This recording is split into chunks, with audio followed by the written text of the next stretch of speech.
nhảm tiếng nữa cái tao đấy là hàng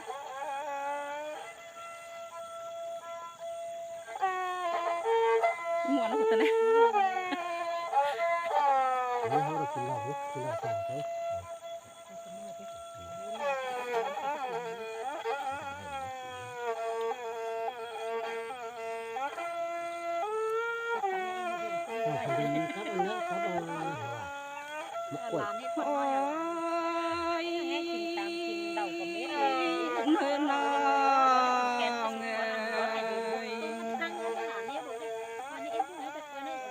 cái ngựa chỉ to sắc lên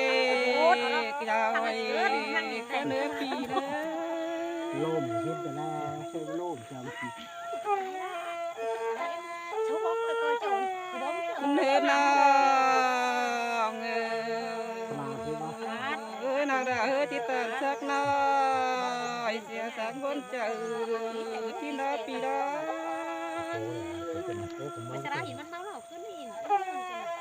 ขึ้นมาได้ว่า nè nè ôi nào quen nè nào tàn chưa cái tàn buồn họ tê đó pi đó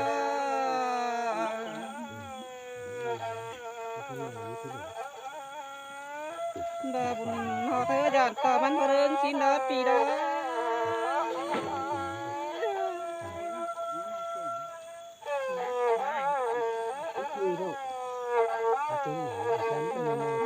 nên là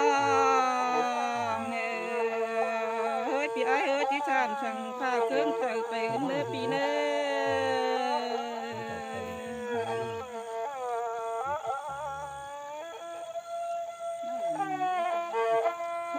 ไป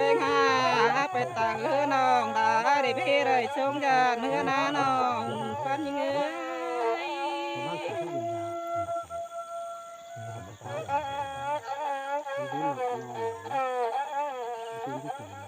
เน่เน่บาปีไอเมื่อเหนือเฮือนอกแป้งเฮได้ชงยานบานนี่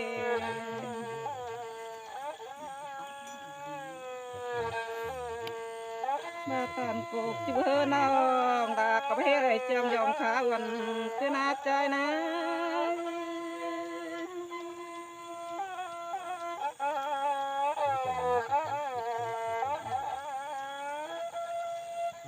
เนินนอ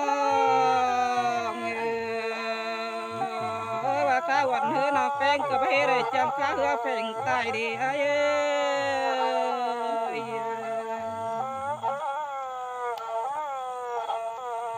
บาตั้งนักการนำมาลองดาก็นั่งเสืองได้ใจ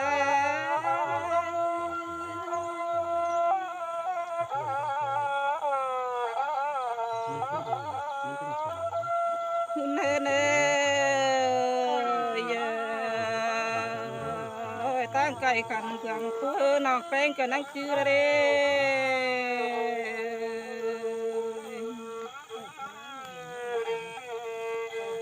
น้องหลายก็นั่งจื้อจูย่าเมยินบ่เรื่องแด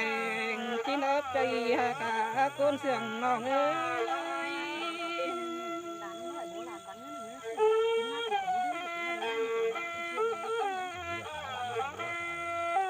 เฮ้น้องcòn những hơi năng chưa ai mờ nhám như rền bình sửa đó đấy phía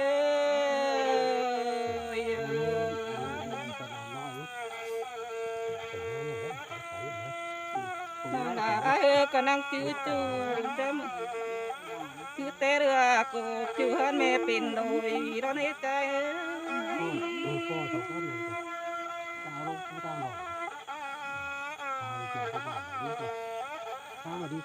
ไปหาบ่โดนการเส้นกำเฮือญามันเหลืองเลยเนื้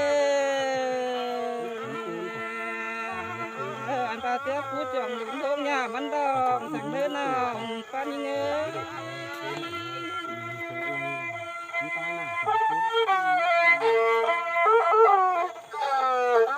เนื้อน้องนักแป้งไอเฮือหนึ่ง เชื่อปันฝุ่นก็นักเพิงเลยเอ้ย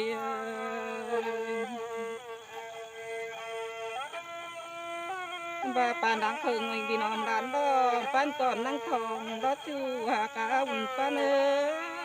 ย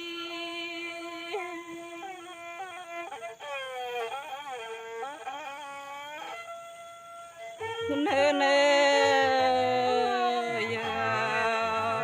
ก่อนยิ่งเฮนังจื้อจูเรสังจื้อง่ายเราเรเปีย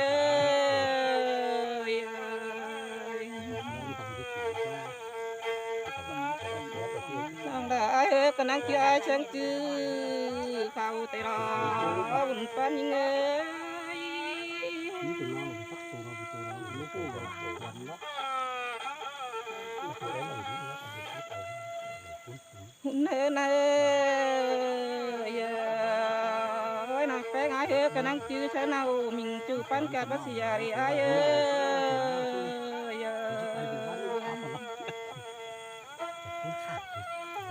và những hứa khinh phải tươm phải chưa may mẹ ơi ta khá đi nhà mình trốn đời và người thằng ép đi à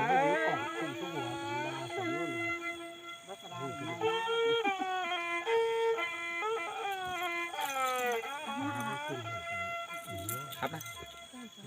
ตัวนี้ผมครับถ้าไปจูอาไกที่งี้นะที่งี้น้องไอ้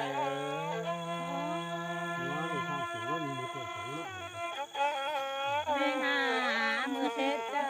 นะบ้านนาแต่งเมืองเฮานาโนบ้านด้านนางนี่ใจเอ้ย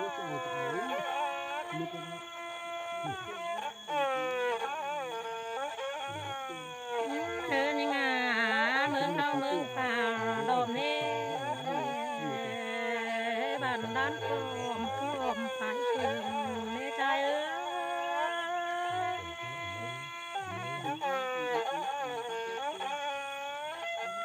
ให้จังซุ่มถึงร้อยมั้งลูก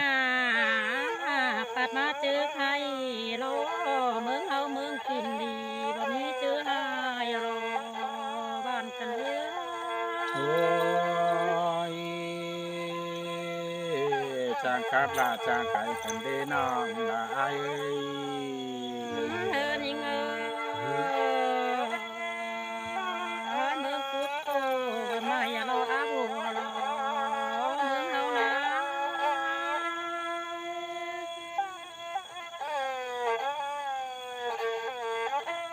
เธอนี่เงอเมืองเฮาบ่เมืองสั่งหายปั้นผู้ยืนเก่ารอใจ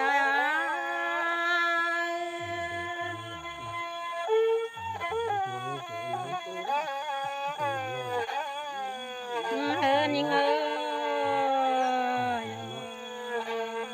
ให้เมืองเฮานาตั้งไปให้ชาวเฮาได้กินเสกกาลอบางกันเอ้ย โอ้ยเป็นชิ้นแต่รอนอจะรอใจ เธอนี่เงยเมืองเฮาเมืองไปนาได้กินเสวาตั้งเต็มข้าวไปเจอสาวเฮาปีเดนุ่งเสดินแต่โอ้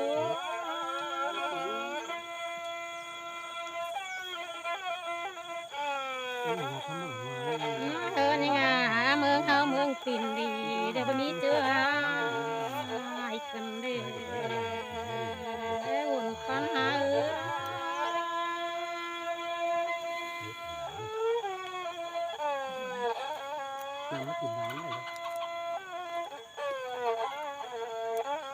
คุยไม่ได้นะ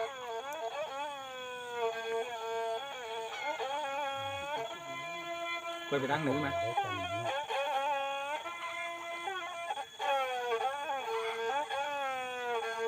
ดอกแค่นะเช้าพี่น้องเด้อ พี่น้องโอ้โหเก่งเลยเด้อกูอยู่ล่าแล้ว